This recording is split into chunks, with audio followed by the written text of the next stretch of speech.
যত্ন করে খাওয়াচ্ছে, তো একটা আলাদা অনুভূতি ছিল। তারপর কুমারী ভোজনের পর শুরু হয় মায়ের বরণ।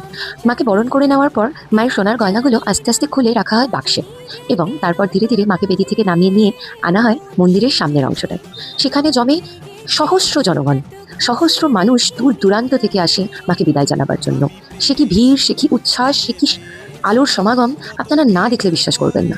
আমি চেষ্টা করেছিলাম সব ক্লিপই ছোট ছোট করে নিয়ে রাখার, কিন্তু এই দিনের সবচেয়ে সবচেয়ে আকর্ষণীয় বিষয় যদি কিছু হয়ে থাকে তবে মায়ের মুখটা। বিশ্বাস করুন, সপ্তমীর দিন সকালবেলা মায়ের মুখটা এত উচ্ছ্বাসিত থাকে যেন মনে হয় মা কত খুশি এতদিন বাদে শ্বশুর বাড়ির থেকে বাপের বাড়ি এসে।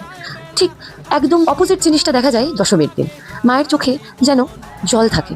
আর এটা আমি আপনাদের বাড়িয়ে বলছি এরকম জিনিসটা নয়, এখানকার প্রত্যেকটা মানুষ এই জিনিসটা লক্ষ্য করে এবং ফিল করে যে মা যেন বাড়ির মেয়ের মতো ঘর থেকে, নিজের ঘর থেকে ফেরত যাচ্ছে শ্বশুর বাড়িতে।